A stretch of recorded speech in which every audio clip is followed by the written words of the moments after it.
as we begin, let me think. There were two prefaces. The first is based upon feedback that I've received from courses, other sessions. There are two things that I've tried to add. The first thing is people tell me there's so much and not enough time. Well, I can't add more time. So what I'd like to do is to be able to gauge where we're going, and so I can devote enough time to everything we wanted to discuss. So I'm going to ask somebody as we go along to just raise your hand and let me know when, if you look at your watch, let me know when 35 minutes have elapsed. All right? I'll do this several times. Let me know when 20 minutes have elapsed. Because left to my own devices, I will never stop. In fact, if you leave and come back 2 hours later, I will still be talking in an empty room. The other thing is people have asked, and it just blurred out, 35 minutes. The other thing is that people have asked me, although what the intention of these Sunday morning programs is to introduce you to what we have in the library, to what the authors in the library say about various subjects. Nevertheless, people have said, this is within the context of a synagogue, and we're not Judaic studies scholars sitting at Harvard or Yale or Stanford or Jewish Theological Seminary. We're members of a congregation. So could you, at the end of, or when you're doing this, kind of steer it to what we consider to be more applicable to us, that is sort of the religious significance of some of these things, to which I say, I might not. I mean, in other words, you wanted to know my assessment of the material we're talking about. So when we talked about Talmud, how does the Talmud affect me? What does the Talmud teach me about my belief, etc.? I'm reluctant to do that. I'm reluctant to give you my assessment of the material that we're covering, because it's only my assessment. My goal is to have you read these books so that you can have your assessment of them. Nevertheless, don't be shy. If you really are confused about something, about how it's applicable to our lives today, raise your hand and ask me, and I'll do my best to give you my answer. It will be, when we're getting into the area of opinion rather than scholarship, it will be, you understand, my opinion and my answer, and we'll all have to come up with our own. But I will tell you what I think and why I think it, if it helps you at all. If not, don't raise your hand. Don't raise your hand, or don't listen. All right, today we're talking about before we begin, any questions, anything else that you want to do? All right, somebody tell me when 35 minutes elapses, please. Somebody stop me. Today we are going to look at the books, the authors in this library that tell us about the American Jewish experience.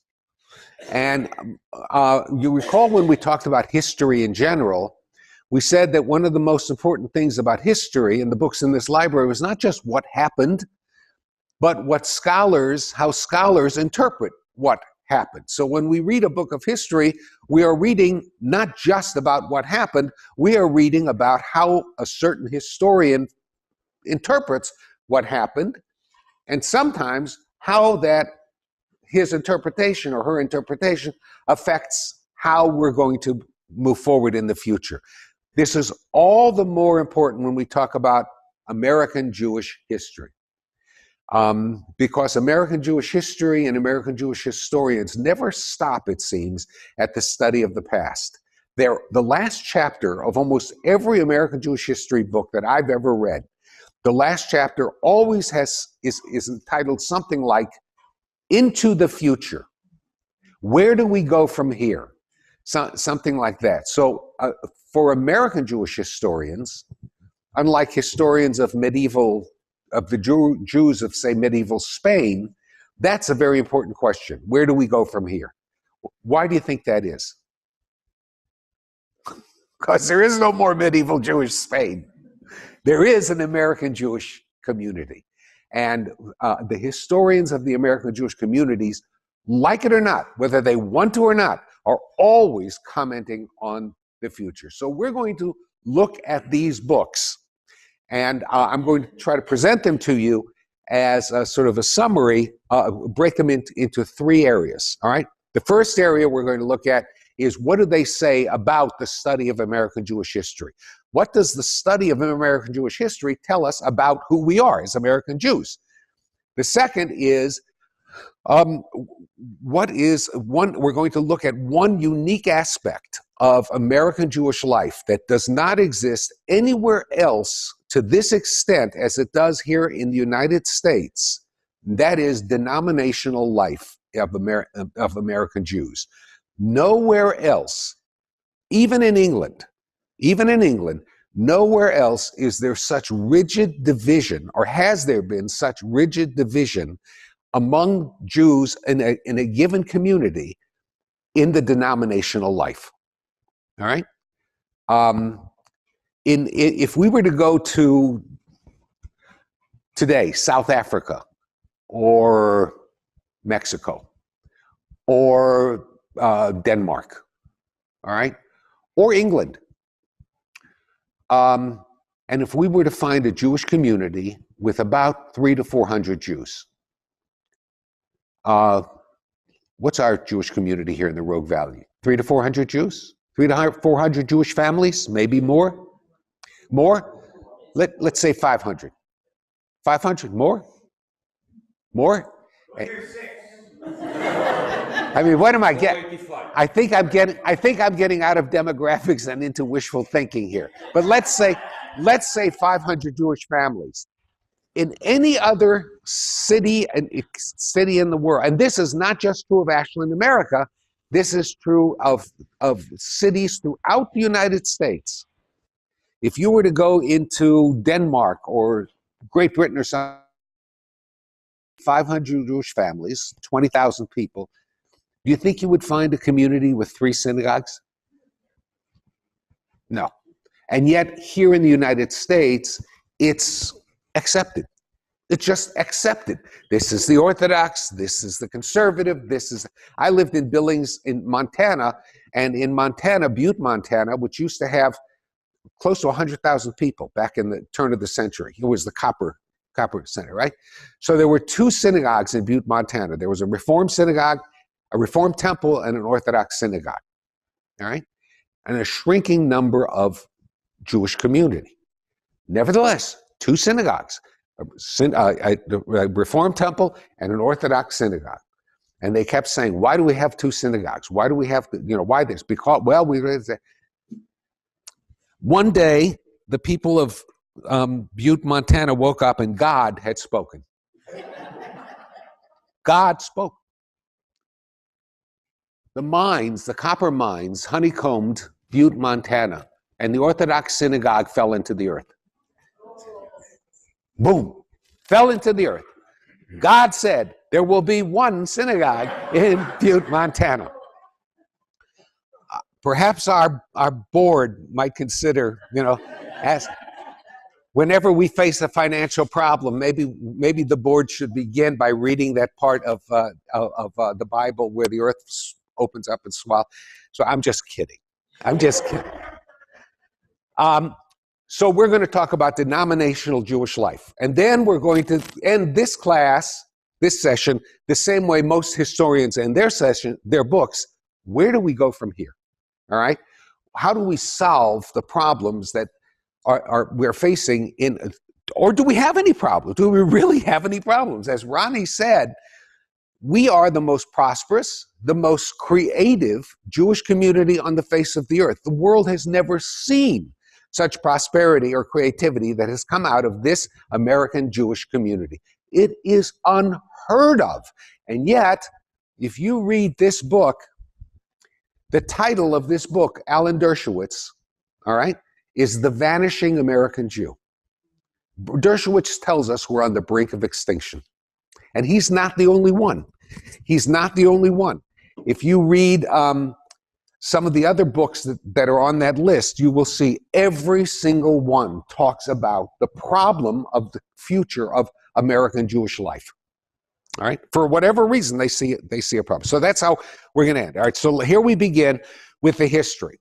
Historians who have looked at American Jewish history, who have recorded American Jewish history, do it in roughly two different ways. The first way historians look at American Jewish history is to say American Jewish history and the American Jewish community is the product of and is shaped by waves of immigration from Europe to America. They will say there are three waves of immigration from Europe to America. Each one of those waves introduced a different kind of Jew and Judaism to America that permanently changed the shape of the American Jewish communities and American Jewry. These historians emphasize the contributions each one of these immigrant waves made to American Jewish life in particular and to American life in general. So I'm going to talk about that. The second approach is subtly but distinctly different. The second approach recognizes that American Jewry, American Jewish history consists primarily of waves of immigrants, right? But they look at that immigration differently. They say, we're looking at it not so much how these immigrants changed America, but how America changed these immigrants. All right? You see the subtle difference? But it's very, very important. Those who study how the immigrants changed America are going to focus on who? On the immigrants. Those who study how America changed the immigrants are going to start their focus on America. All right? The one who is most of the studies of American Jewish history take the first approach, which I'm going to talk about summarize in just a minute. Increasingly, studies of American Jewish history take the second approach, and primarily because of the work of this man, Jonathan Sarna, who was trained at Yale as an American historian, not a Jewish historian, but as an American historian, and who is now the head of Judaic Studies at Brandeis University. Jonathan Sarna knows everything about everything. Jonathan Sarna was a colleague of mine. We worked together. He knows everything about everything.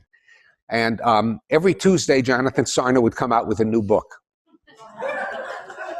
And one time, our classes ended at HUC at about 5 o'clock. And one time I was working late, and another professor was there, and it was probably around 6 or 6:15, and Sarna had done what he always does. He was a very generous man. He is a very generous man. He would give us an autographed copy of the book that he had just written. Every book, every single book. I mean, he'd do this to every faculty member. He was so generous. And I looked at, and it was in my mailbox, and I looked, and there's another book by Jonathan Sarna, To Ken, with all best wishes, Jonathan. And there was another faculty member, and I was smiling. There's another faculty member, and he's like this. God.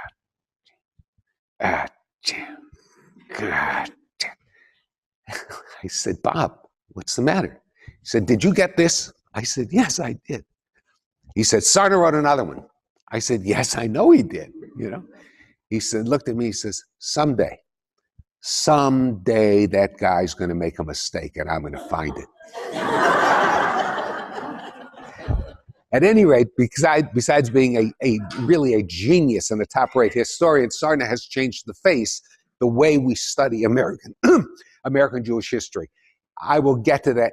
In fact, it is now the Sarna approach to American Jewish history that most historians follow, but we'll get to that in just a moment. Okay, first approach, American Jewish history. American Jewish history is the result of three waves of immigration to the United States by Jews, European Jews, to the United States.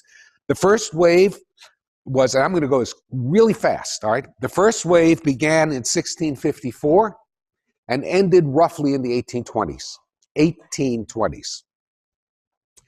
1654 was when the first Jews came to the recorded Jews is record that the Jews came to the United States from, of all places, Recife, Brazil. But they came to Brazil earlier from Portugal. Why? Because they were always trying to stay one step ahead of the Inquisition. All right? Inquisition's introduced in Portugal, although the Inquisition didn't target the Jews. Did you know that? The Inquisition didn't target Jews. The Inquisition targeted what the church called backsliders among Christians who opened themselves to Jewish influence. Nevertheless, it did not make it a really nice neighborhood for the Jews. So the Inquisition was introduced into Spain. Jews left Spain, went to Portugal. The Inquisition's introduced into Portugal. The Jews leave Portugal and they go to South America. Why South America? Because Portugal owned Brazil, right? So they go to Brazil. The Inquisition is introduced into Brazil. So they leave and go where? What's left? Not Europe. So they go north to the United States. And in 1654, on the ship St. Charles, Jews, a group of Jews, are included among the immigrants who land in what then is New Amsterdam. Why New Amsterdam? Because the Dutch has now conquered New Amsterdam. So they go to New Amsterdam. They settle primarily in the area today known as Wall Street. There are two reasons why it's Wall Street. One is that they erected a wall because of the Native Americans who were hostile Native Americans to separate themselves. The other, and the more likely explanation, is that they created a wall to keep the mudslides down. That portion of Manhattan is very low, to keep the mudslides down. At any rate, they settled in Wall Street, and there they established small congregations. And for the next 50 years or so, next 1654 to roughly 1820, so it's the next, 170 years or so, Jews continued to trickle into this country. Some, again, from Brazil and the Sephardic, the Spanish-influenced countries, but more and more and increasingly from England itself and from Central Europe. The Jews who came from England and Central Europe came here not because they were expelled from England or Central Europe, but those Jews came here for the same reason other people came here. They wanted, it was an adventure. It was a place for economic expansion, for those who had political, feelings about living in Europe in the 18th century. At any rate, they came here, so that by the time of 1820, there were approximately 10,000 Jews living in the United States, in colonial America. Well, what was colonial America? Now the United States. About half the Jews who lived here in colonial times favored revolution. About half the Jews did not. It's important to know. We have a vision of American Jews as, like Maizeda, always on the lines, strike, strike, strike. No. Half the Jews who came here did not favor revolution, a breaking from England, and about half the Jews did, and they were divided more or less along economic lines. Not surprisingly, those who found it economically advantageous to break from England, they wanted revolution. Those who did not, whose economic fate was tied to the European, to the British Empire, they did not want to break. Afterwards, of course, Jews famously became loyal Americans. And at one point, George Washington, there was a famous letter from George Washington, the letter of the Newport congregation, letters to the Jewish congregation in Newport, Rhode Island, where George Washington proclaimed, George Washington congratulated them, recognized them, and Jews became the sort of measuring stick for the Constitution of the United States. Not African Americans, not Catholics. Jews became the measuring stick of whether the freedoms granted by the Constitution of the United States, specifically Article 1 of the Constitution of the United States, was really to apply or not. And what happened was, of course, that Jews benefited from the American Constitution with newfound freedoms, etc. My teacher, Jacob Marcus, who was actually called the Dean of American Jewish Historians, Marcus said that the most important document in the history of Jewish life in America is the Constitution of the United States for that reason. The congregations were separate. There was no organization, national organization linking all congregations. The congregation served as the center of the Jewish community, and the congregation spoke for the Jewish community, which is why George Washington wrote his letter not to a person, but to a congregation. The congregations were led not by rabbis, but primarily by lay people or a chazan, the cantor, right? The cantor. There were no rabbis in America at the time. There were no rabbis in America at the time, no rabbis in the colonies. I guess you could call the kind of Judaism that they followed dignified orthodoxy. Whether you could or not, a historian has called it that. Dignified orthodoxy. In other words, they were Orthodox services, but sort of with the decorum of the Anglican Church and the colonial influence. All right? At any rate, we now pause at around 10,000 Jews. It's 1820. And now starts a new wave of immigration to America. This is the beginning of the Central European or the German immigration to America. Between 1820 and 1880, the Jewish population, because of these German immigrants, increased from roughly 10,000 people, get this, to 10,000 Jews, to 250,000 Jews. Roughly, oh, you ain't seen nothing yet. Roughly 250,000 Jews immigrated from Central Europe, mainly Germany and Hungary, to the United States between the years 1820 and 1880, over a 60-year period. That is an astounding movement of people over a relatively short period of time. Remember that when we jump forward a little bit. Yeah. In relation to other people immigrating, finding people, non-Jews coming to America. Thank you. The question is, was this reflected in non-Jewish immigrants? Yes, it absolutely was. I don't know the population growth at that time in general. I could look it up for you, but that was a massive wave of immigrants during the middle part of the 19th century, primarily from Central Europe, but for non-Jews also from, this was the time for the movement from Ireland, all right, Great Britain, because of economic upheavals and the potato famine, etc. And some starting Italian, as well. There was a great growth of non-Jews. Of German immigrants in America at this time, and among them German Jewish immigrants at this time. An idea of 20%, 30%, 50%, 70% Jews. I have no idea. I don't know.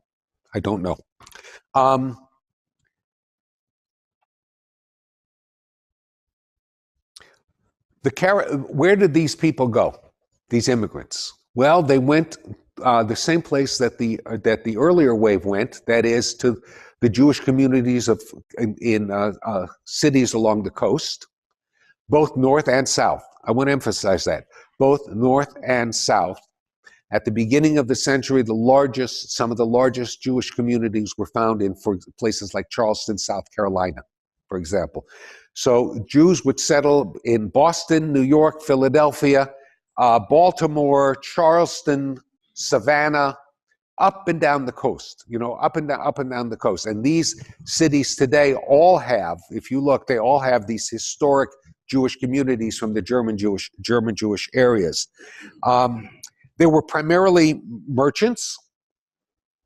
They came to the United States during this time because of, for both political and economic reasons. There was, not because they were targeted, but because they were victims, as others were, of political and economic upheaval during the middle part of the 19th century in Europe. And so many Jews didn't leave as large families, but only parts of the families left. One brother, two brothers would come over, others would remain in Germany. And then once successful, they would slowly bring the rest of the family over. You're going to see this in just a moment when we talk about some of the businesses that were built in the United States by the German Jews.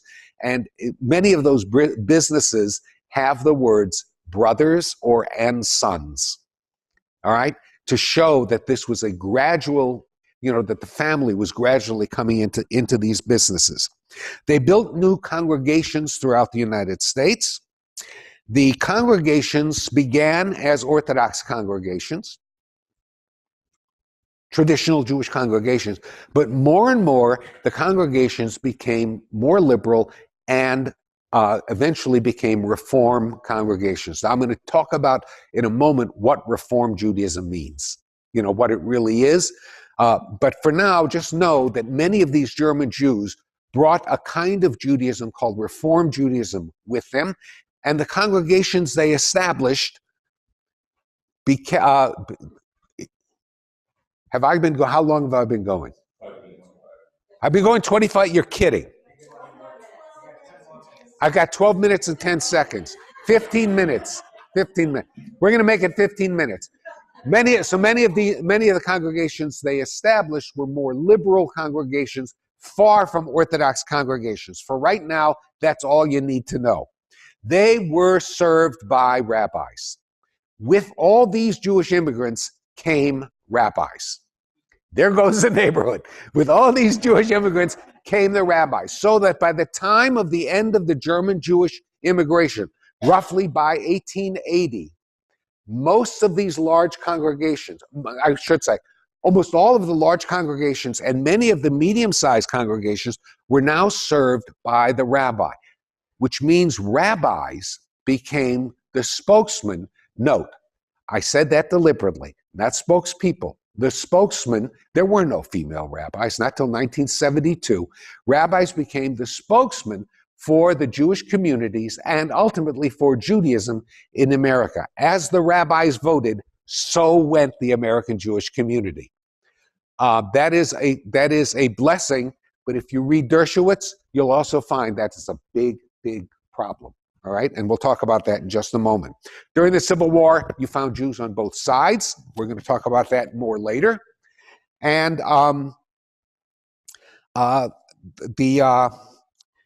what this community really did, and the German Jewish community, is that it was at this time that many of the great business empires, or what was going to become great business empires, were started by German Jews.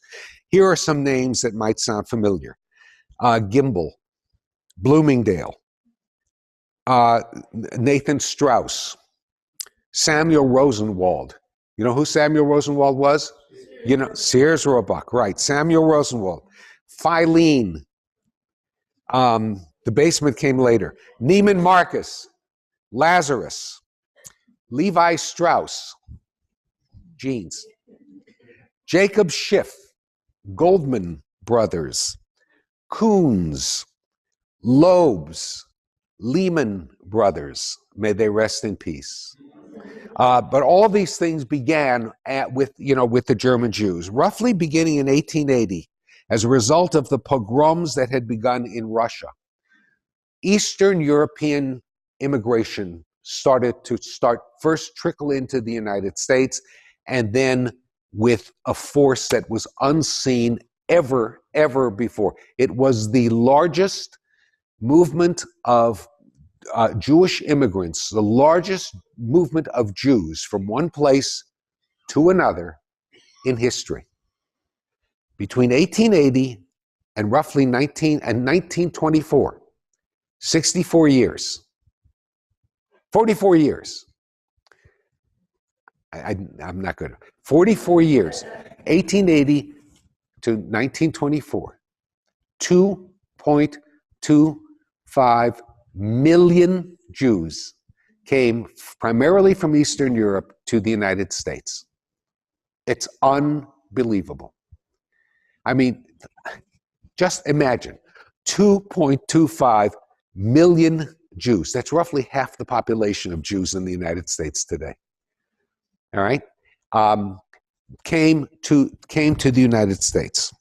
The cause, as I said, were pogroms in Eastern Europe. They came to escape poverty. They came to escape anti-Semitism. They concentrated in the population centers, especially on the East Coast, but very quickly moved from the East Coast into the rest of the country. They formed many congregations. And in 1880, for example, there were 270 synagogues in the United States. By 1916, there were 2,000 synagogues in the United States. Rabbis and teachers came with them. Every synagogue now had a rabbi. By the 1920s, there was no doubt about it. Judaism in America was rabbi-centered Judaism. The characteristics of the Eastern European Jews, these are my relatives, probably many of yours as well. They were Orthodox. They wanted nothing to do with Reform Judaism. They came from a Yiddish culture. They spoke Yiddish. They read Yiddish. They brought with them Yiddish literature. They brought with them Yiddish culture, including Yiddish humor, Yiddish food, Jewish foods. Many of them were Zionists. They came to the United States, although they dreamt of, for whatever reason, and in a later course we're going to talk about what Zionism is. There is no such thing as Zionism, by the way. There are only Zionisms. All right, Zionism is as complex and varied as Americanism is, or as Judaism is. But many of these people brought with them at least a religious, if not a political, commitment to the establishment of the state of a Jewish state. Many of them came from socialist, if not communist, backgrounds. Well, there was no real communist then in Russia, but socialist backgrounds. All right. As a result, and also many of them, as deeply religious as many of them are, many of them were secular Jews. There were 2.5 million of them. So, they were varied people. Now, what did they face? When they came here, they were seen because they dressed differently, they talked differently, they ate differently. They were seen as completely separate, outsiders in America. They had a different culture, language, different religion. All of that isolated them, even from the German Jews who had come here 50 years earlier. All right? This initial isolation, there was initial isolation, as I said, from the Germans, but the German Jews helped them adapt to life in America. Pretty soon I'll show you that conservative Judaism in America, as we know it, was begun by Reform Jews. By Reform Jews. They're the ones that conservative Jews have to thank. For example, Reform Jews funded and began what are called YMHAs. I don't know if any of you knew what a YMHA is. Young Men's Hebrew Association. You know why it was called YMHA? Because they didn't want to call it the Young Men's Christian Association or the Young Men's Jewish Association, so they used the word Young Men's Hebrew Association. You know why Hebrew Union College is called Hebrew Union College? Because nobody wanted to call it Jewish college, because Jew and Judaism was considered a derogatory term at the time. All right? So Hebrew or Mosaic, thank you, 5 minutes, was substituted. They funded the YMHAs, and the YMHAs, predominantly, they didn't exist for basketball. YMHAs began so that people who lived in cold water tenements could find a hot place to take a shower and a bath, and to teach English. That's where they learned their English, in the YMHA. They faced anti-Semitism, terrible anti-Semitism. But the anti-Semitism they faced were from their fellow immigrants, not Jewish immigrants, their fellow non-Jewish immigrants. So, in other words, a lot of things came with the Eastern Europeans from Europe, and one of the things that came from the Eastern Europeans from Europe were Eastern Europeans who hated Jews, just as they did in Egypt. Poles and Hungarians and Russians who hated Jews. The reason Jews fled Europe in the first place was anti-Semitism, so some of the anti-Semites, came with them. So they faced anti-Semitism, especially in the very highly ethnic areas. And they faced, as we're going to talk about soon, hostility from nativist Americans. This was not anti-Semitism. These were, how shall I put this? America firsters. All right, and we'll talk about that in just a moment. Economically, they provided this working force, this great working force in America. These were the people in the sweatshops who sewed the garments, the piecemeal workers and things like that. They created many small businesses that especially served the Orthodox Eastern European Jewish community, and they moved in their adaptation to America. Because they faced things that were so close to them. You didn't find Jews moving into the utilities. You didn't find Jews moving into, at this time, the big law firms in New York. You didn't find Jews at this time moving into the medical schools. Why? Because the law schools and the medical schools had quotas restricting Jews. And the utility companies had not laws, but sort of a cultural norm, mores, that said, we don't want them, we don't want you. So Jews went into primarily new areas where America had not yet figured out how to close these areas to Jews. One of these areas was crime. Every ethnic group that has come to America has used crime as an economic entree into the middle class. Every single one. There's Irish criminals, there's Italian criminals, there's Russian criminals, there's Chinese criminals, and there were and still are Jewish criminals, who use crime as an entree into America. The entertainment industry was just opening up. Jews moved into it with a vengeance, including comedy, stand-up comedy, all right?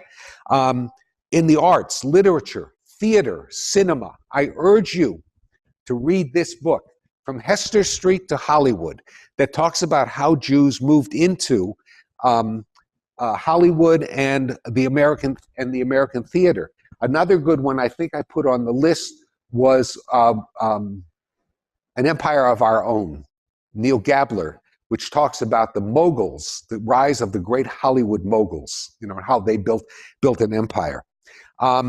And they were, as I said, in terms of politics, many of them moved into politics as anarchists and socialists. The same teacher I spoke about, Dr. Jacob Marcus, once prohibited an author I recommended from getting a degree, an honorary degree at Hebrew Union College, Henry Roth.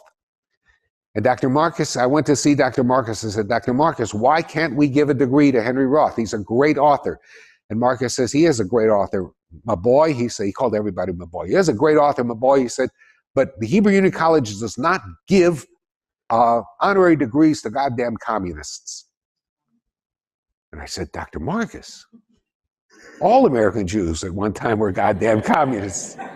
And he looks at me and he says, my boy, you're right. Let's give him a degree.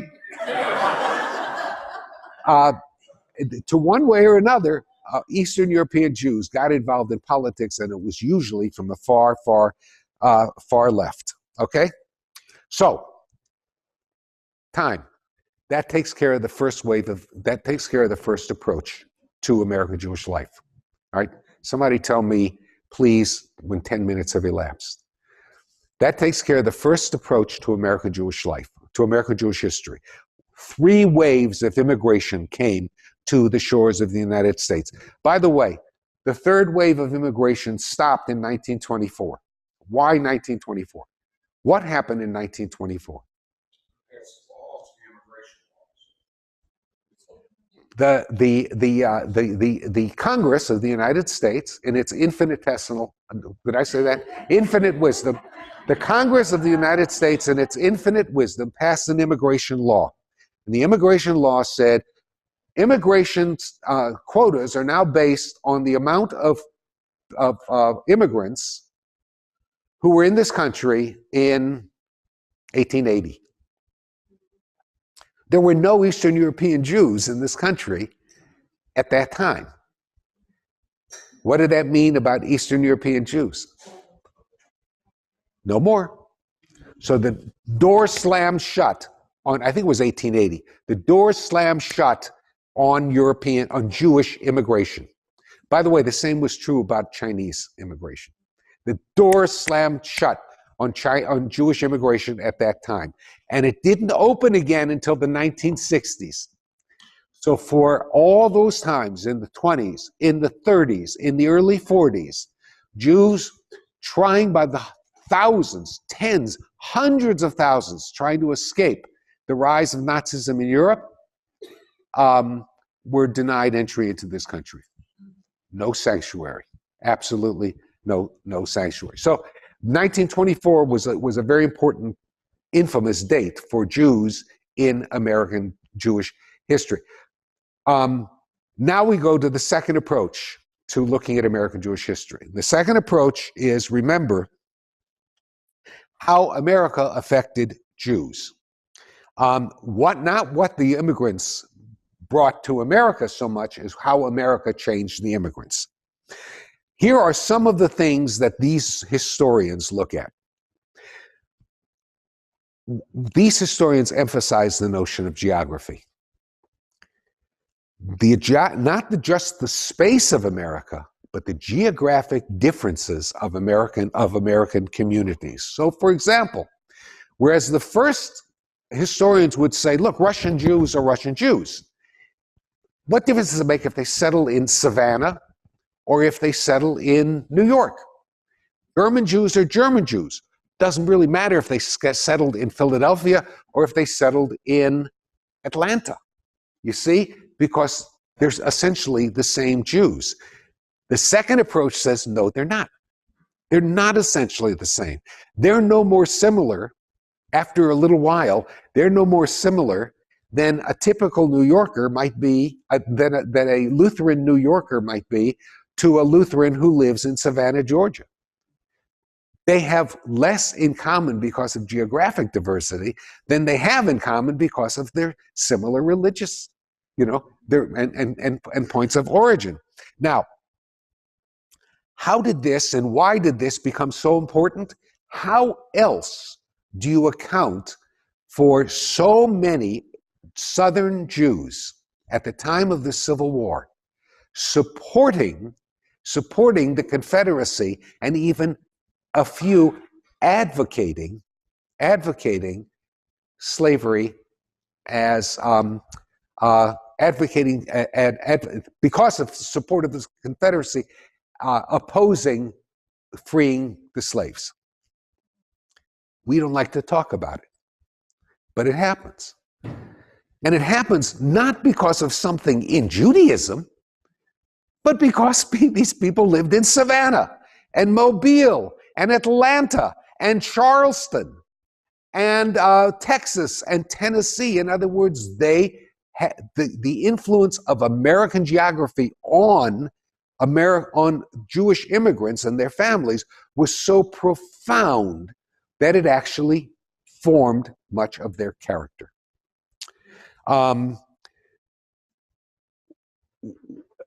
What's a typical we think of a typical New York Jew, right?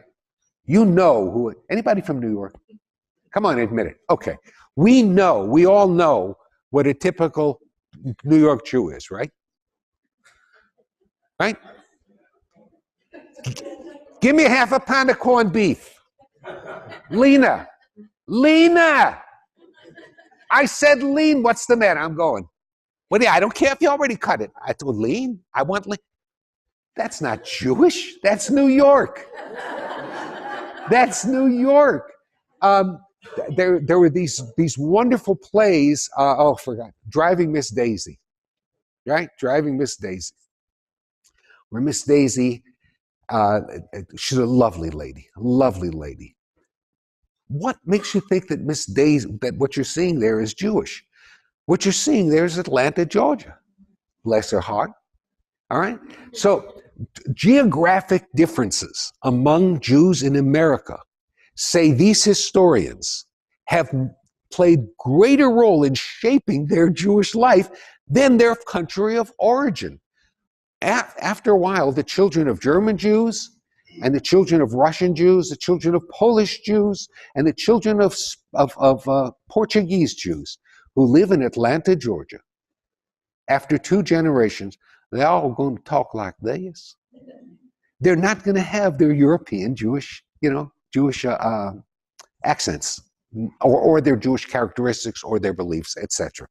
So one thing is geography. Another thing is American democracy, law, and the Constitution. We spoke about this a little earlier, which has done more, say these historians, to shape American Jewish life than the Talmud or the Bible or the Midrash or the Mishnah has. Church-state separation, for example. The notion that the secular state should be, by law, not just by culture, but by law, and eventually by culture, separate from your Jewish identity and your Jewish practice. This was sort of unheard of in Jewish life in other countries. Unheard of.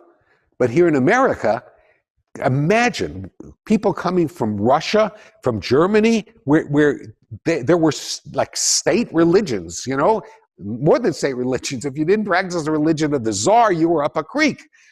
But here in America, by law, you are protected. Your individual rights are protected. The freedom to be Jewish shaped Jewish life in America. But there's another side to that we're going to get to, isn't there? There's a freedom to be Jewish and freedom to what? Not be Jewish. Not be Jewish. For a while, that wasn't a problem. Now it's a biggie. War. Wars in America did more, say historians, to shape American Jewish life and to further American Jewish life than perhaps any other activities. How can that be, you say? Because Jews were now put into foxholes with non-Jews, with people who had never met Jews before in their lives, suddenly depend upon Jews to save their lives. That changes the way we look at each other. The greatest, by the way, Marcus may be wrong. With all due respect, Marcus may be wrong in saying that the greatest document in American Jewish life that has affected Jews is the Constitution of the United States. It might just be the Bill of Rights, the Veterans Bill after World War II. What's it called? The GI Bill of Rights. Bill of Rights. Thank you. Might just be the GI Bill after World War II. If that was the bill that made it possible for Jews by the hundreds and thousands to go to colleges and professional schools. And if you look at those who are now at that field, retiring dentists and doctors and lawyers and professors, I'll bet you, any one of them, I'll bet you, took advantage of that GI Bill to go to professional school. And I'll bet you that is more than anything that contributed to their professional lives. All of that was made possible by things in America. And then there's one other thing that these historians point to, and that is the American notion of nativism and its manifestations. Just as all these good things are part and parcel of America, America also has nativism, which expresses itself in different ways. The most obvious way is racism, right? Nativism being fear of the other. And that has always been part of Americans, just as America has always been open and inclusive, it has also had another side to it, and that is to be exclusive, fear of the other, fear of anybody who's not like us. Time? Can you give me 2 more minutes? So fear of anybody who's not like us. The most obvious manifestation of that is in the form of racism. There's also anti-Native Americanism. There's also anti-immigrant, right? There's also anti-Semitism. All of it is a part. Don't ever think that any movement against one group of immigrants is not it's not eventually going to come around and bite Jews. It always has, and it always will. discrimination in this country against any minority has always affected all minorities. And what American Jewish historians will do in studying contemporary anti-Semitism and looking for the roots of contemporary, will be going to the immigration policies of the 1890s, the America First policies of the 1930s, the anti-Irish immigrant policies of the 1840s and 1830s, and all of these in one way or another again emerge as anti-Semitism in America, just as they emerge as racism in America, just as they emerge as anti-immigration policies in America. It's all tied up. At any rate, what the historians show, I don't mean to be giving an economic lecture, a political lecture, what the historians show is that this is also part and parcel of what creates the American Jewish community. Now, one way, we started when? 10:30? 11. Please, will somebody tell me when it is 15 minutes? All right? 15 minutes from now. One way American Jews have both adapted to their new country, new life in America, that is, have attempted to enter America, and by the same token, cope with the challenge of America. One way has been, the most predominant way, has been through their synagogues. The synagogue had been, for all this time, the center of Jewish life in America. And that meant, and because there were different waves of immigrants, each one brought a different notion of what the synagogue and Judaism meant. Out of all of this hodgepodge, sociological, theological, etc., etc., etc., there has emerged in the United States, we cannot think of Jewish life, in the United States without thinking of denominations, all right? So, if we were to, if we were to be at the Oregon Shakespeare Festival and come across somebody, we're talking about religion, right? And somebody were to come up to you who knows you, said, "Oh, are you Jewish?" Right? From their point of view, you're Jewish or you're not, right? If we welcome somebody new to Temple Emek Shalom, and it's Shabbat, and we're at a potluck or something like that, and we say, "Tell me about your background," is somebody going to say, "Well, I was brought up Jewish"? They're not going to say that. "Well, I was a Reformed Jew," or "I was a member of this conservative congregation," or "I was a member of congregation, I don't know, Rodef Kesef who knows Hebrew? What's Rodef Kesef? Running after money. I was the congregation Rodef Kesef in Breckenfuss, Iowa. Who knows Yiddish? Wus is Breckenfuss? Broken foot. Breckenfuss. Breckenfuss. I'm in Breckenfuss. Or ich weiß was, Montana. Ich weiß was. I don't know what. Ich weiß was. Whatever, Montana. So, but if you were to say here at Temple Emek Shalom, tell me about your background, we never say I'm Jewish. Very few of us. I'm Jewish. I was a Reformed Jew before I came. I belonged to a conservative congregation. I belonged to Chabad. I came out of this congregation. I was a Chavurah member here or something. There's always, what kind of Jew were you? You see? So what was your affiliation? Where did you pay dues, if you want to be crass about it? Not did you pay dues, but where did you pay dues? If we want to be crass about it. But the point is, we think in denominational terms, and that's because through American Jewish history, always denominations were our way to express, adapt, and celebrate our Jewish life in America. Now, what's the difference between Reform, Conservative, Orthodox, Reconstructionist, etc.? There are many differences. I eat a cheeseburger, she doesn't, right? I read the Hebrew fluently, He understands what he's reading when he reads it fluently. I look at transliteration. There are many, there are many. I wear a tallis. You don't wear a tallis. I wear Brooks Brothers. You don't wear, you wear that. But there are all kinds of kind of superficial things that define us. But when you get right down to it, there are some very, very important differences that define denominations in America. And those differences had to do with where these Jews came from, up to a point. So I'll get to, first of all, orthodoxy, right? Up until roughly the 18th century, there was only one kind of Judaism. There was Orthodox Judaism, what we call today Orthodox Judaism. Orthodox Judaism, which said that there are certain laws that govern Jewish life and Jewish ritual and certain, things like that. There's certain people who have the authority to interpret Jewish life and Jewish ritual. We call those people rabbis, right? You don't like it, you can leave.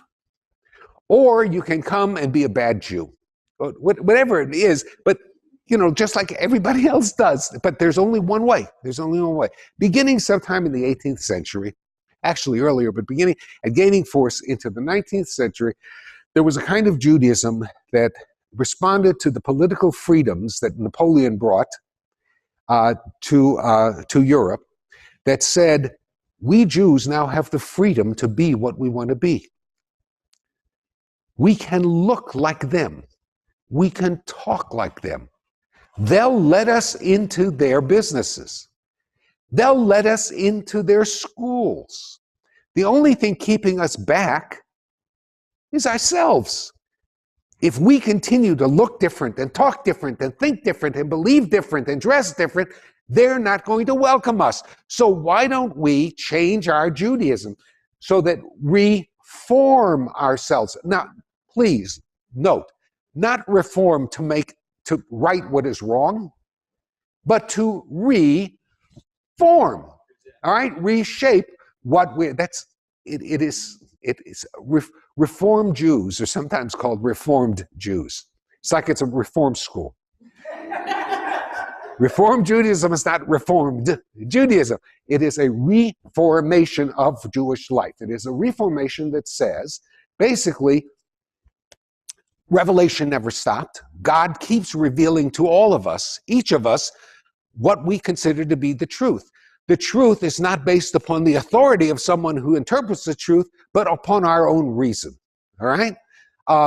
There is no reason for us, since we are a religion like other religions, there is no reason for us to separate ourselves by defining ourselves as a separate culture or a separate people. All right?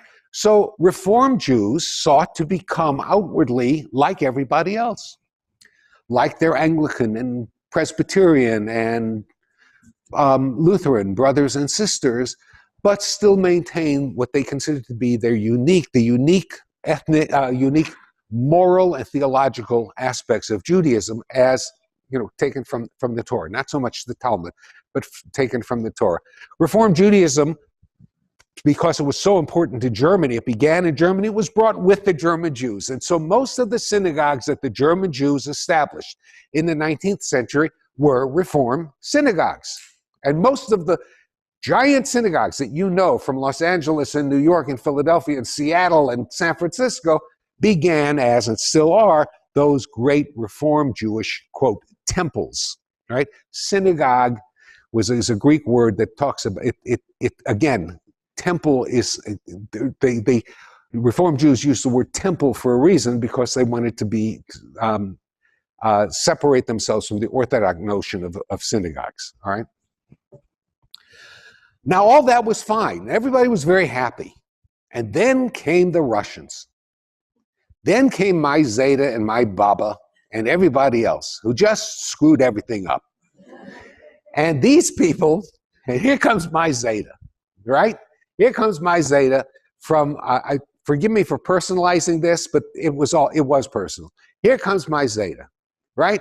And here's the Reformed Jews at Shabbat services, it wasn't Shabbat, Sabbath services, in their morning suit, right? The rabbis in the morning suit, not a tallis, the M-O-R-N, not morning, M-O-R-N, the morning suit, hi-hat, which he always took off, right? You wear the hi-hat and you take it off before you. And he spoke thusly. Whoa! And here comes Zeta, my Zeta Shimon, and out from Yumpel in the Ukraine, and he comes to services and he sits down and he puts on, he's got his talus, he's got his yarmulke, right? He's wearing his brown suit, right? And he sits down and he's like this, and he gets up and the rabbi says, "We rise for the watchword of our faith." And everybody stands up and nobody recites, but the choir goes, Shema Yisrael. And here's Zeta, who's sitting, because an Orthodox Jew doesn't rise for the Shema. You rise for the Amida. Zeta's sitting, he's going, Shema Yisrael, Noyehen, Noyechot. And everybody looks at him. Who is this dirty man who is desecrating our service? Now, I'm being a bit hyperbolic here, but only a bit. Only a bit. Russian Jews felt out of place in Reform Judaism. And the German Jews felt that Russian Jews were out of place in Reform. But there's 2.5 million of them. So what do you do? What do you do? They either, and they're Jews. What do you do with them? What you do with them is you develop their own, let them develop their own form of Judaism that is more comfortable to them, but is still deviates, still takes them away from that orthodoxy, all right? In other words, give them a kind of Judaism that's halfway between Reform and Orthodox. The kind of Judaism where they feel comfortable, but yet still are American. That became American conservative Judaism. American conservative Judaism, again, which began in Europe as what's called, quote, historical positivism. Don't worry about it. I'm just showing you I know what I'm talking about. It's historical positivism, and basically said, Jews do not have to adhere slavishly to a Judaism that never changes. What we do is what has developed as Jewish norms throughout the centuries. We keep kosher, but not as slavishly as Orthodoxy would tell us to. We do head covering. We dress differently. We wear talit in synagogue, but we don't have to wear the arba kanfos, the four corners. I think we have one here. Yeah, the talit katan. All right, thank you. Which an Orthodox Jew will wear under his clothing, so that they're tzitzis, the four corners. All right, a conservative Jew, says we don't have to do that. All right. A conservative Jew will say we don't have to just have the cantor's music. We can have other kinds of music. And some conservative congregations say we can even, have female voices. Whoa! Female voices in a congregation. So how did all this begin? How did all this begin? Who kind of institutionalized this? Two very wealthy Reform Jews who said in the late 1880s, who said, they're not going to come to our seminary that we built, the Hebrew Union College, and they're not going to go to the Orthodox seminary, the Yeshiva University, but if we don't help train conservative rabbis, what are we going to do? Who's going to lead them, these 2 million people? So they built the Jewish Theological Seminary. Two Reformed Jews started and gave the money to primarily build the Jewish Theological Seminary in New York.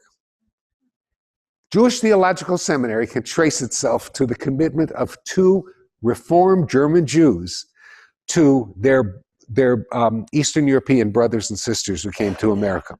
So there's Reform Judaism, there's Conservative Judaism, there's Orthodox Judaism. The next major approach to Jewish life, adapting Jewish life to America through a denominational, right, was called Reconstructionism. This should be really important to us. And yet very few of us know what Reconstructionism is. Read this book. Go read Mordecai Kaplan's Judaism as Civilization. Go read some of the other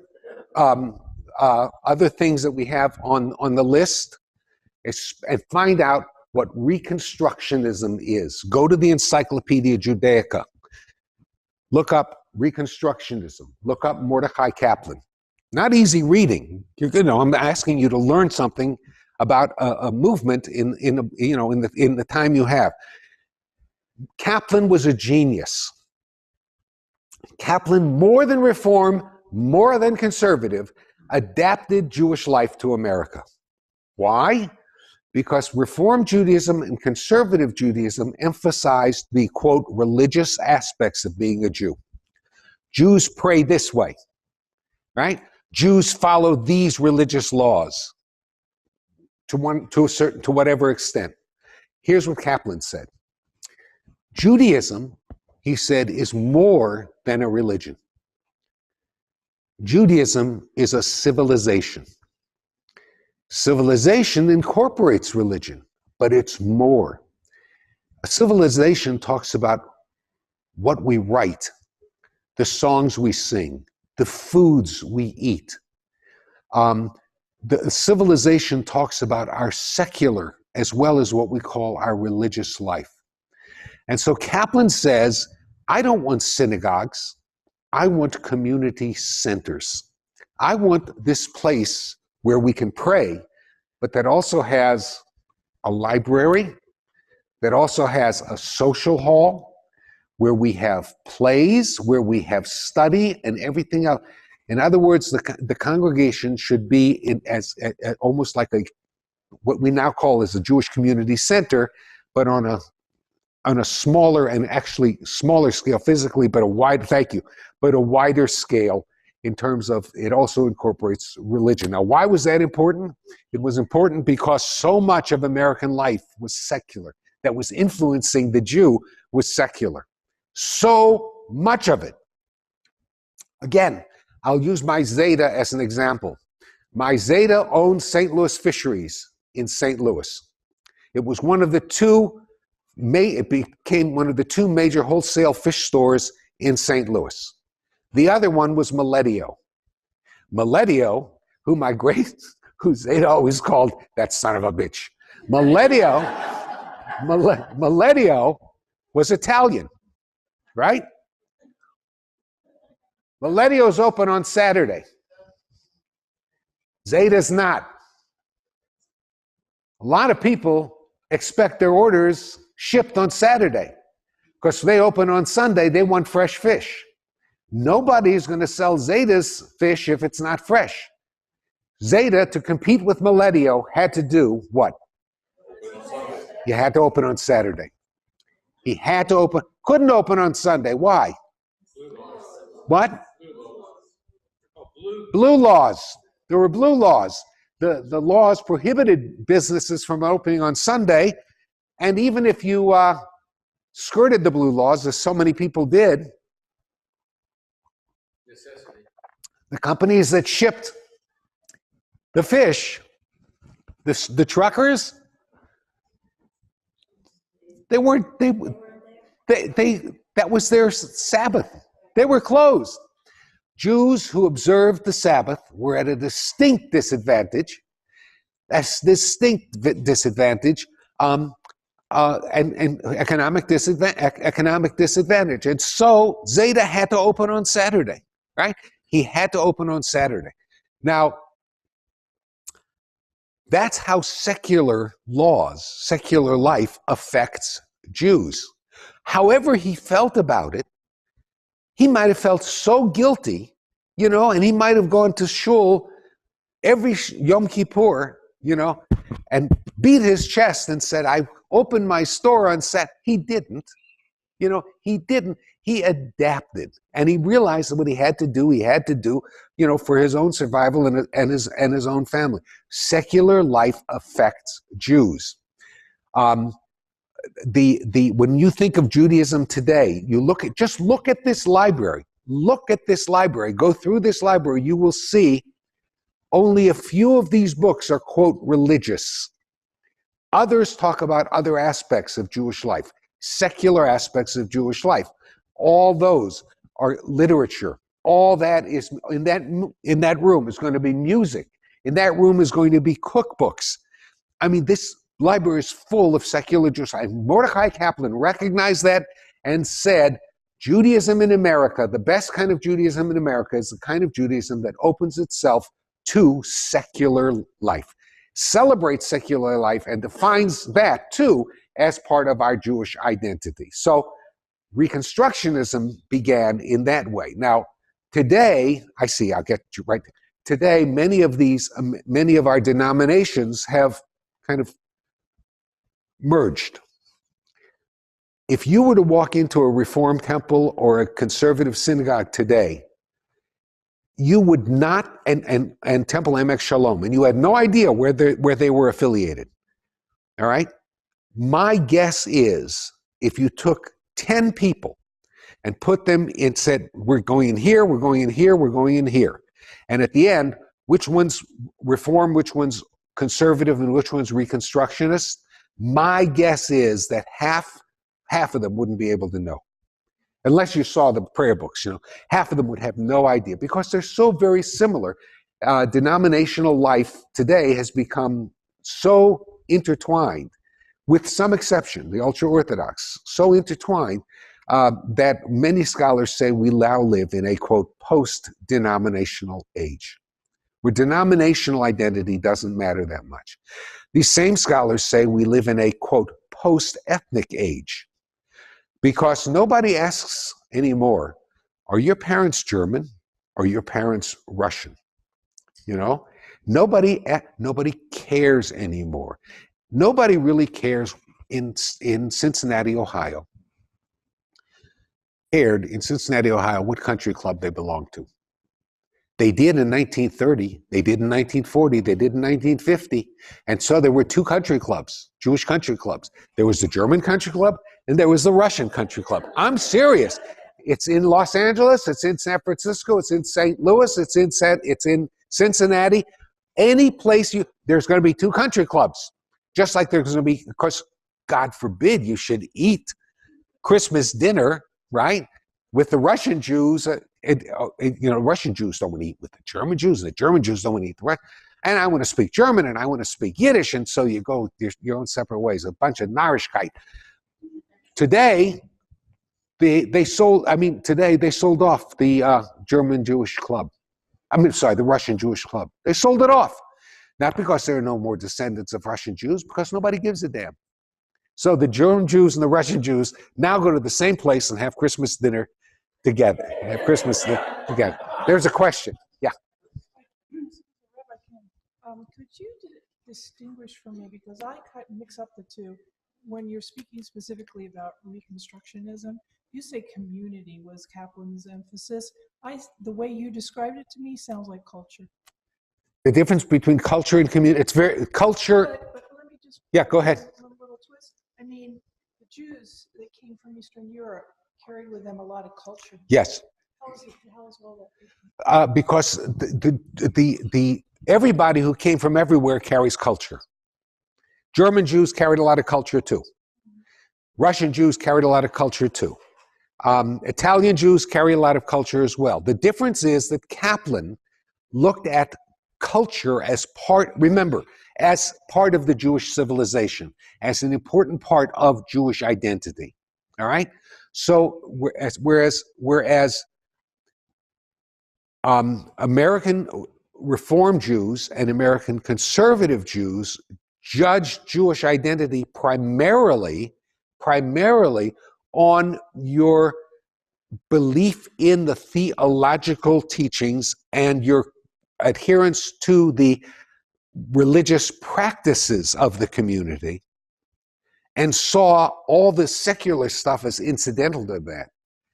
Kaplan turns around and says to us, it's all part of the whole.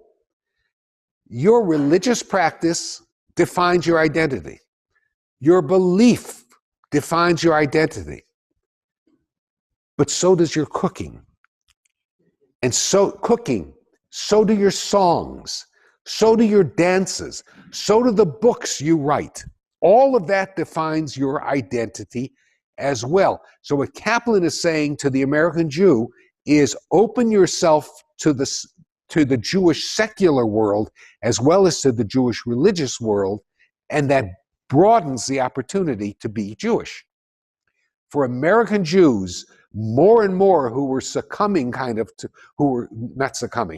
more and more American Jews who were being drawn to the secular as opposed to the religious for whatever reason, for them that meant, whoa, I can still be Jewish as long as it's a Jewish secular, kind of thing. Did that help? Okay. Yes. So you're talking about the demise of having the two country clubs, the Russian and the German Jewish and the Russian Jewish. What I'm wondering is, has there been a demise of the Jewish country club since when I was a child? We had the Covenant Club. They didn't want to say Jewish or Hebrew. It was the Covenant Club because the other country clubs in our town of Duluth, Minnesota, were restricted and didn't allow Jews. So right. We had to have our own country club. Right. Now, what I'm wondering, does that even exist, or has that gone the way of the dinosaurs since country clubs, I'm assuming, cannot be restricted any longer? Well, it's a good question. I don't know. It's a good question. I mean, there are still country clubs that are legally they don't restrict, but they do make it. People of color and Jews are not welcome here. You see, they still do that. I mean, there are golf clubs that say women are not welcome here. They can't restrict, but they still make it clear. Now it's changing. It is changing. But what you're doing is you're also leading me into this final thing, and I have 5 minutes. And that is, we live in a post-denominational and a post-ethnic. I'm sorry, was there a question? No, we live in a post-denominational and a post-ethnic world. Say the American Jewish historians. All right. If you read Dershowitz, you'll find that. For example, Alan Dershowitz. If you read, well,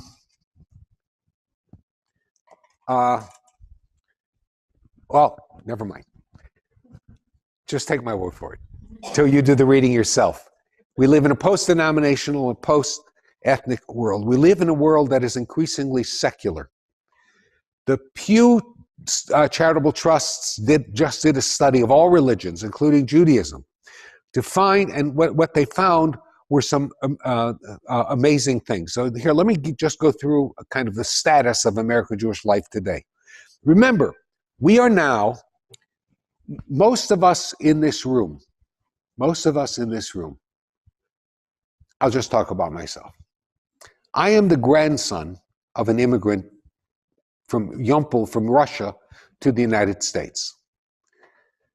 My father was brought up in, my grandfather was Orthodox, all he knew was Orthodox Judaism.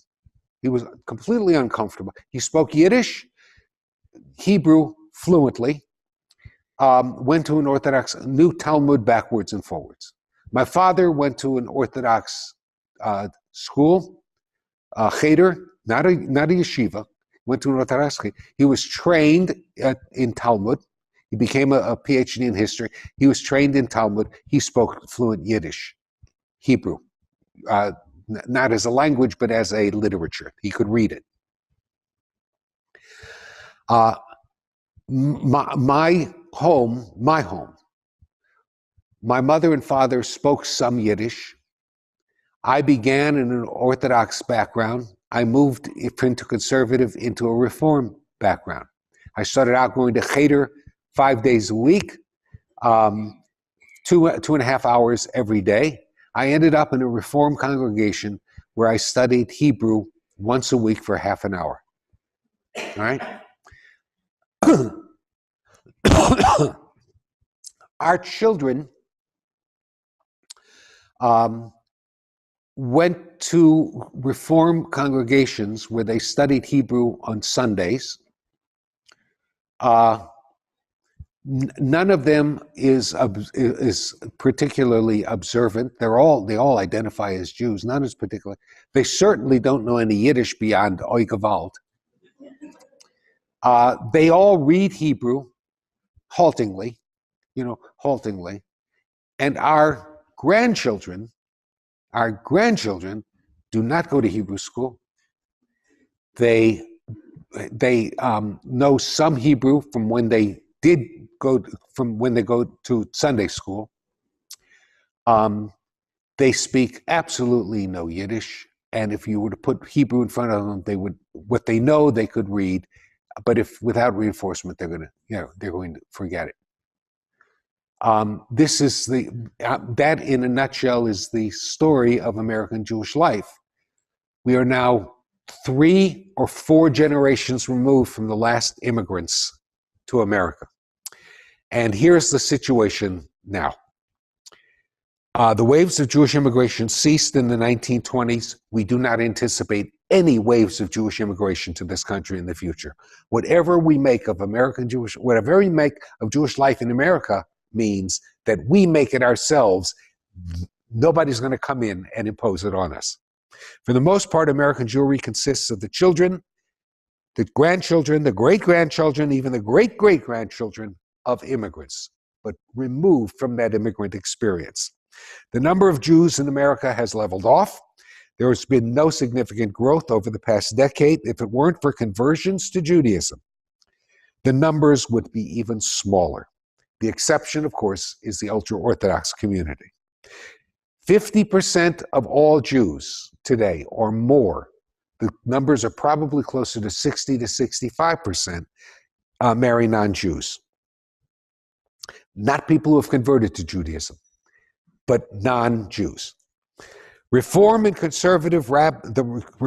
conservative rabbinate today is now approximately 50% female. I say this is not good or bad. All right, well, it is good. I say this without judgment. I'm just giving you statistics. The ethnic differences that separated American Jews, German from Russian, etc., has all but disappeared. Fewer than 50% of American Jews are affiliated with congregations, and the numbers are decreasing. The highest rate of affiliation is in the South and the Midwest, 50 to 60%. The lowest is on the West Coast and Florida, in some cases under 15% affiliation. The children of unaffiliated and or intermarried Jews are less likely to become affiliated when they become adults. The statistics show us that there are 3 paths to a higher Jewish identity and affiliation. All right? Studies have been made. What makes kids want to become Jewish, affiliate with Judaism? The 3 paths are in this order: Jewish day schools, Jewish camps, and trips to Israel. Politically, most Jews are Democrats, but there is a growing and influential number of Jews who identify as Republicans. Jews and Asians have the highest percentage of enrollment in college. Jewish studies are now present in most universities and colleges around the country.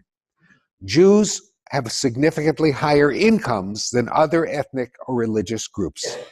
Jews continue to be highly represented in the professions, in the businesses, in the arts, and in government. So I ask you, considering what Jewish life was and what Jewish life is now, are we better or worse than our grandparents were? And if worse, what do we do about it? We have about 2 minutes. Any comments? Yes.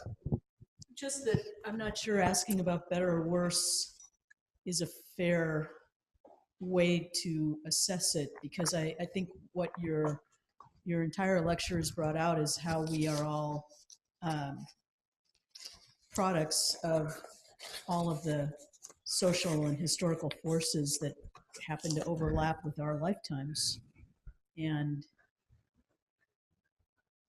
you know, I'm not sure it would be fair to assess one group as right and the other as wrong, or something of that nature. Let me put it another way then. Let me put it another way. Are you happy? Are we happy with the status of American Jewry as it is today? And if not, what do you think we should do about it? If we are, that's great. But if not, what do you think has to be addressed?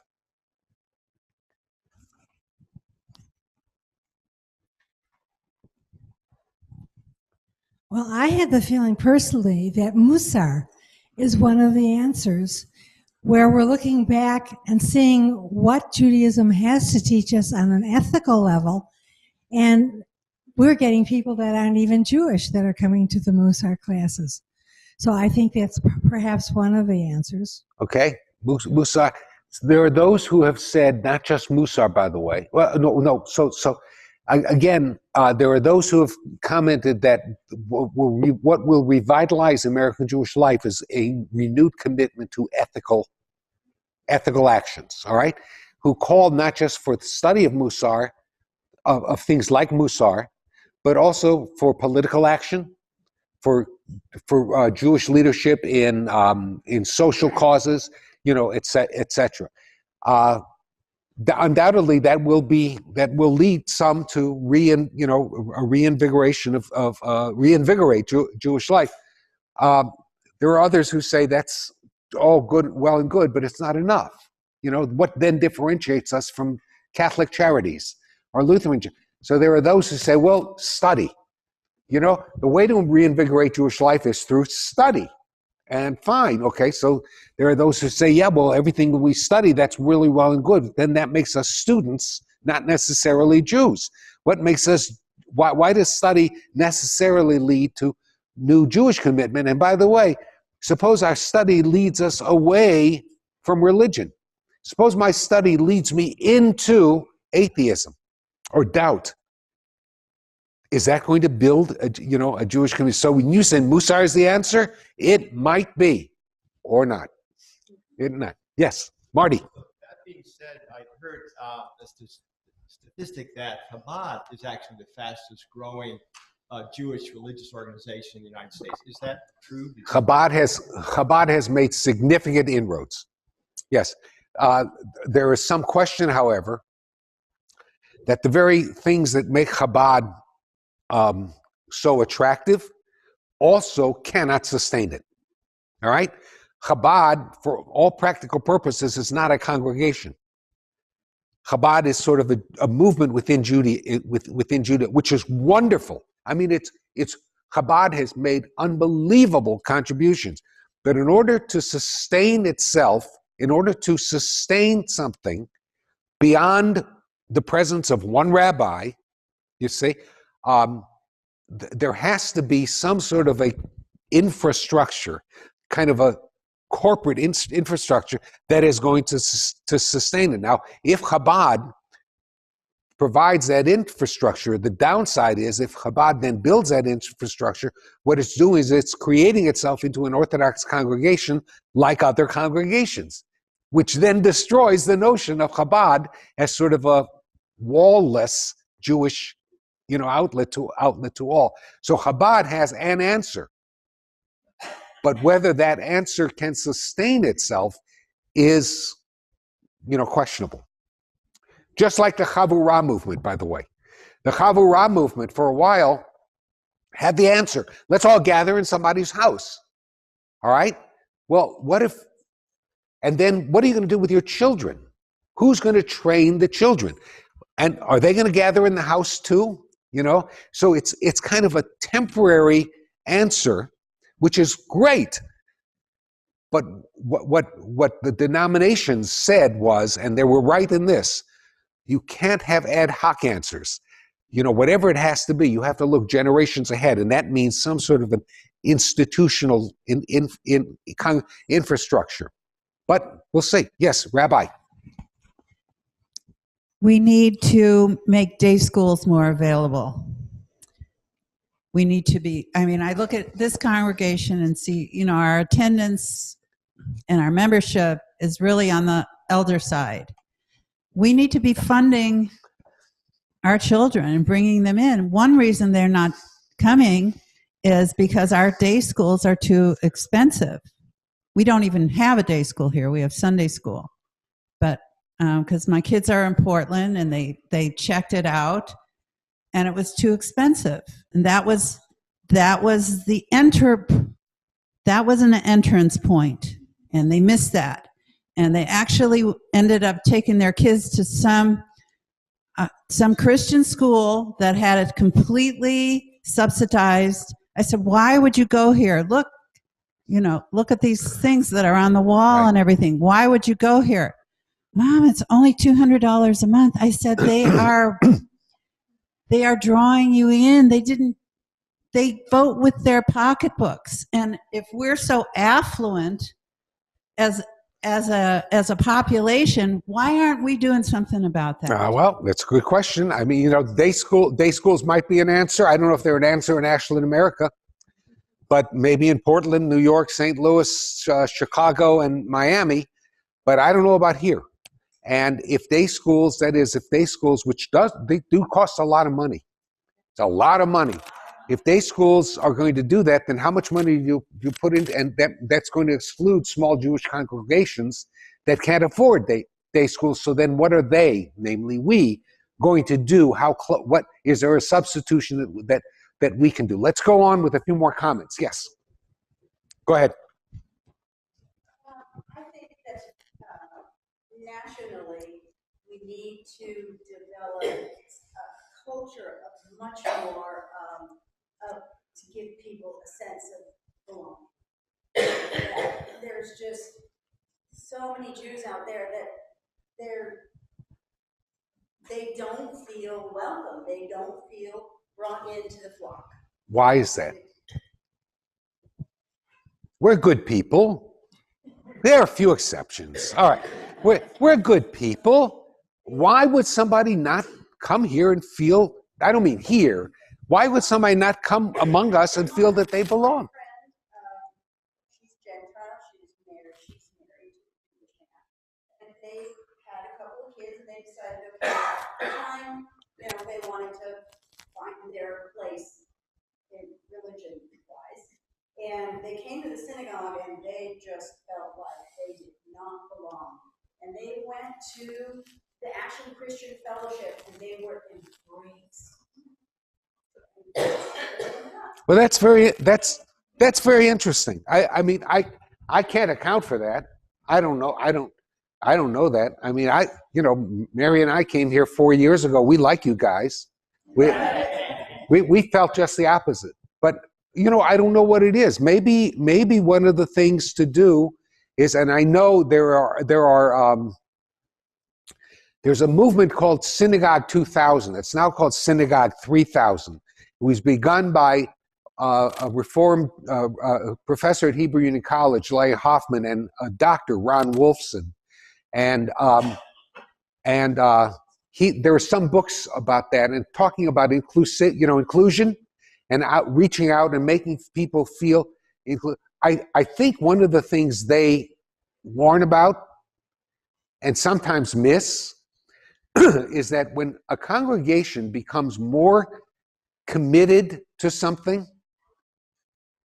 we have to be very careful that those who are not committed to the same thing don't feel excluded from what we consider important.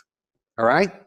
So a lot of congregants who feel that they want to see a certain kind of service, religious service, all right? Whatever that service might be.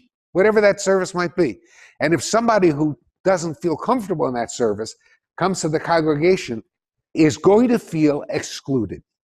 I mean, it's just, I'm not saying that you can be so open-minded that your brains fall out, right? You can't be everything to everybody. But I think I think a congregation, any congregation, has to be very careful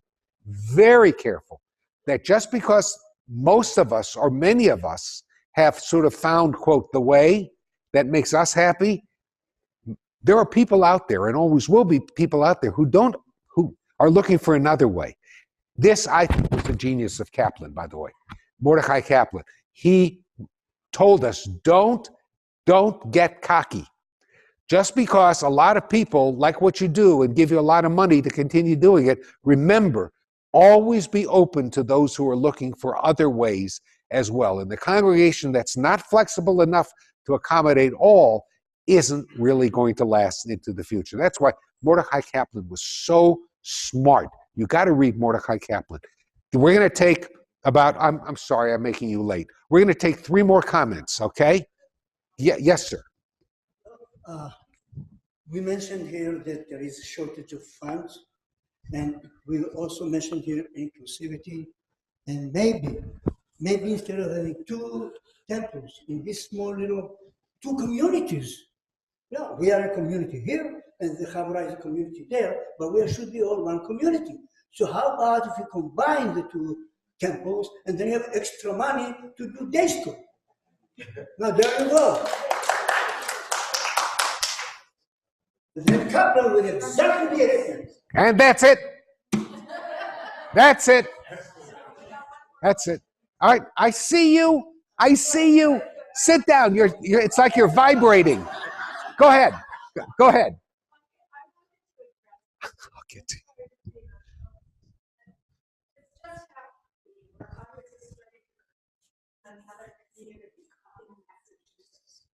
And a woman came into the school. I didn't know that it was her first time there. And I think the people that often feel most uncomfortable in the school are people who are nominally Jewish and feel that they're supposed to know what's going on, but they don't. And they feel very uncomfortable. And it's up to all of us. I was new there too, but I sensed this woman's presence and motioned to her to come and join our prayer.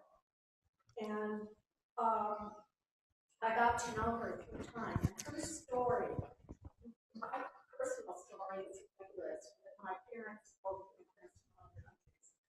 But this woman's story is the antithesis and kind of hopeful. Her mother was Jewish. She was raised with no Judaism. But her daughter in college took a class in Jewish studies and has become quite observant.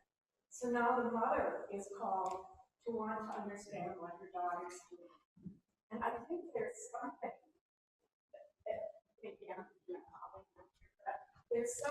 feels uncomfortable to me about Judaism, and that even if we as parents worry about the identity of our children, grandchildren, great-grandchildren, I think there are a lot of young people who know they have Jewish roots but don't know much about it, who are looking and calling back and bringing them to their families. One last little bit of this. My son used to say, my parents are Jewish. Of course, that hurt me. He intermarried. He's got a 3-year-old. His 3-year-old is standing in his crib at night, and I see a book on the shelf that's Jewish. And I say to the little boy, oh, here's a Jewish book. You know anyone who's Jewish? And he says, of course, I am. And of course not this, But the PJ library is one influence that's sending out. He was running around the house saying, Zungali, Gali, Gali. How do you do that? Go ahead. So there are organizations Yes, sir. that are bringing this into, and I don't think we should. Yes, sir. By the way, Dershowitz, I keep citing Dershowitz. Dershowitz is not one of my favorite lawyers, but he does have some interesting things to say. One of the things Dershowitz calls for, he says, is a technological revolution within Judaism. He says, just as the printing press opened the whole world to Jews, so does technology. And he says, I don't see, and by the way, we were talking about day schools, whereas it might be very expensive to build a day school here and sustain a day school. It's not so expensive to create a virtual library of Jewish resources for families and children that will bring those kinds of resources, which is one of our long-term goals here in this library. And that's another reason why we created the Parent-Teacher Center. There is an opportunity for parents and grandparents and great-grandparents, teachers, to go in there and browse and find those resources that are necessary. We have one more, and I promise, Gary, you're up. The morning's discussion has obviously been about Judaism, but can you put it into the perspective in terms of trends towards greater or less affiliation with a religious organization for other religions in the United States and worldwide? Yeah, what Pew has found is that the quote normative Protestant denominations are in trouble. What the Pew study has found is that the Presbyterians and the Episcopalians and the Methodists and the Unitarians and the Congregationalists and Church of Christ, everybody's in trouble. For the same reason that the more liberal, sort of mainstream, conservative, reform, reconstructionist Jewish congregations are in trouble. And what Pew talks about there is the biggest threat to religious life is the pull of secular America. That it's for some it's like an immovable, not an immovable, it's an irrepressible force, and religion is not an immovable object. That secularism is an irrepressible force, and sooner or later is going to, unless religion changes, it's going to suck people just away from main. There will be times when people will kind of flip back. There will be ultra-Orthodoxy in Judaism. There are movements within Catholicism, for example, kind of born-again Catholics. For a while, there was born-again Christianity in the megachurch, which is now dwindling. It's going back again. But that these are not long-lived solutions. And what the challenge is to confront, first of all, recognize what secularism is. Number two, that secularism need not be an enemy. That's what Kaplan said. Secularism need not be an enemy if we understand it and use it properly. All right? And number three, invest the resources so that whatever answer we have is sustainable. And that applies to religion in America, both Judaism as well as the Christian denominations. I don't know about Islam in America. I think it's too new to see. Okay, go home, get something to eat. Thank you. Oh, wait. There is a basket for those that didn't have an opportunity to donate to our talk today.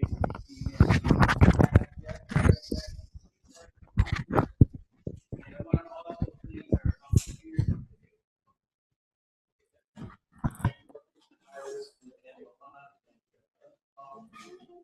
book list, which you could also get at the front. These books you can check out right now.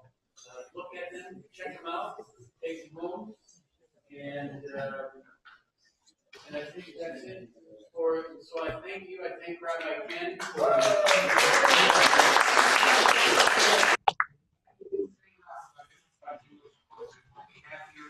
I also think this is Max the Month. The Jews in America, perhaps the most readable history of American Jewish history. Not necessarily the most scholarly, but the most readable. And I left this one off, and I don't know why I did. Shame on me. American Judaism by Nathan Glaser, one of the greatest sociologists in American Jewish life. Nathan Glaser, American Judaism. You should add that as well. Some of them are here, some of them